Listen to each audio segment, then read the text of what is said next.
বন্ধুরা, তোমরা সবাই ভালো আছো তো? আজকে আমি একটা গল্প বলবো। গল্পটা শুনে বলবে কেমন হয়েছে। ভালো থাকবে আর খুশি খুশি থাকবে। গল্পের নাম তিন বন্ধু। এক জঙ্গলের মধ্যে ছিল একটি পুকুর। পুকুরের ধারে একটা গাছে এক বক বাস করত। এই বকটির নাম ছিল শতপত্র। পুকুরের মধ্যে বাস করত এক কচ্ছপ ও জঙ্গলে ছিল একটা হরিণ। বোধিসত্ত্বই ছিলেন এই হরিণ। শতপত্র, হরিণ ও কচ্ছপের মধ্যে ছিল খুব বন্ধুত্ব। তিনজনে খুব আনন্দের সঙ্গে দিন কাটাতো। হঠাৎ তাদের সুখের জীবনে নেমে এলো বিপদ। একদিন এক ব্যাধ এসে উপস্থিত হলো সেই বনে। সে সারাদিন ঘুরে বেড়ায় শিকারের সন্ধানে। একদিন হঠাৎ ব্যাধ পুকুর পাড়ে দেখলো হরিণের পায়ের ছাপ। ব্যাধ মনে মনে ভাবল, এখানে নিশ্চয় কোনো হরিণ জল খেতে আসে। হরিণকে ধরার জন্য সে পথের ওপর চামড়ার তৈরি ফাঁদ বিছিয়ে রাখল। প্রতিদিনের মতো সেদিনও রাতে হরিণ এসেছে পুকুরে জল খেতে। সে ফাঁদের কথা বিন্দু বিসর্গ জানে না। তাই সে ধীরে ধীরে এগিয়ে যায় পুকুর পাড়ের দিকে। হরিণ হঠাৎ ফাঁদে ধরা পড়ে যায়। চামড়ার দড়িগুলো হরিণকে আটকে ফেলে। ভয়ে হরিণ চিৎকার করে কাঁদতে থাকে। বন্ধুর কান্না শুনে সঙ্গে সঙ্গে গাছ থেকে নেমে আসে শতপত্র, কচ্ছপ ও জল থেকে উঠে আসে। বন্ধুকে ফাঁদে আটকে দেখে দুজনেই অস্থির হয়ে ওঠে। তারা ঠিক করে যে যেভাবেই হোক বন্ধুকে বাঁচাতে হবে। কচ্ছপকে শতপত্র বলল, বন্ধু, তোমার দাঁত আছে। তোমার দাঁত দিয়ে তুমি হরিণের বন্ধু যে চামড়ার ফাঁদে পড়েছে তা কাটতে থাকো। ব্যাধের বাড়ি গিয়ে আমি এমন একটা ব্যবস্থা করছি যাতে সে এখানে সহজে না আসতে পারে।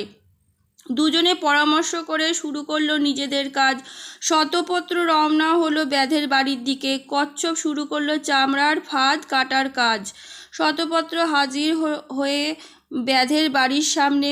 ভোরের আলো তখনও ফোটেনি। শিকার ধরার আশায় একটি লাঠি নিয়ে বের হয় ব্যাধ। ব্যাধ বাইরে যাবার আগে একটা অদ্ভুত শব্দ করে পাখার ঝাপটা মারতে থাকে বক ব্যাধের চোখে ও মুখে। ব্যাধ খুব রেগে গিয়ে বলল, এই পাখিটি তো বড়ই অপয়া, বেরোতে যাবার মুখেই বাধা। এখন বেরোনো ঠিক হবে না।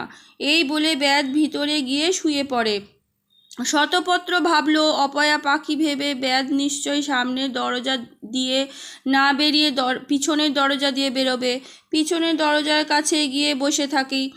ভোরের আলো সব ফুটতে না ফুটতে ব্যাধ সামনের দরজা দিয়ে না বেরিয়ে পিছনের দরজা দিয়ে বেরোতে গেল। সেখানেই বসেছিল শতপত্র। ব্যাধকে দেখে আবার পাখার ঝাপটা মারল সে। ব্যাধ ভাবল, দিনটাই আমার খারাপ যাবে, ভালোভাবে রোদ উঠলে আমি বের হব। এই বলে ঘরে ঢুকে পড়ল ব্যাধ।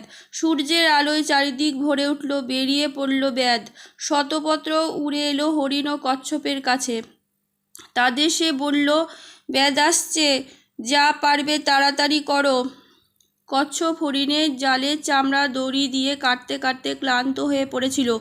অসম্ভব যন্ত্রণা হচ্ছিল তার দাঁতে। সে আর দড়ি কাটতে পারছিল না।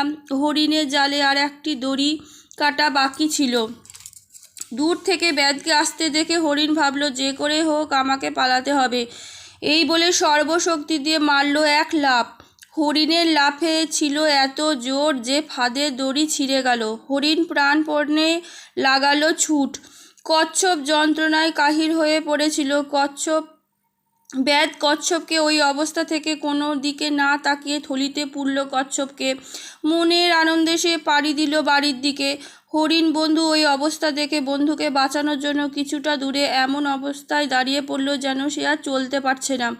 হরিণকে ওই অবস্থা দেখে ব্যাধ খুবই খুশি হলো। সে ভাবল, খুব সহজে এবার ধরা যাবে হরিণকে। কচ্ছপ শুদ্ধ থলিটা মাটিতে রেখে ব্যাধ হরিণকে দিকে এগিয়ে চলল।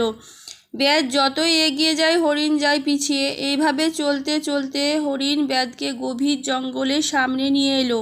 সেখানে এসে ব্যাধ তো দিশেহারা। হরিণ এবার দৌড়াতে দৌড়াতে এসে থলি থেকে কচ্ছপকে মুক্ত করল। শতপত্র নেমে এলো গাছ থেকে। ব্যাধ ছুটতে ছুটতে থলি যেখানে রাখা ছিল সেখানে এসে মাথা চাপড়াতে লাগলো। কচ্ছপ তো চিহ্নই নেই, পড়ে আছে ছেঁড়া থলিটা। ব্যাধ আসার আগেই তিন বন্ধু এখান থেকে পালিয়ে গিয়েছিল। মনের দুঃখে কপাল চাপড়াতে চাপড়াতে ব্যাধ চলল বাড়ির দিকে। নিজের কপালে গালমন্দ করতে লাগলো ব্যাধ। 3 বন্ধু কচ্ছপ, কাক ও হরিণ বাস করতে লাগলো মহা সুখে। আজকের মতন গল্প এইটুকুনি। কেমন লাগলো জানাবে। ভালো থাকবে আর খুশি খুশি থাকবে।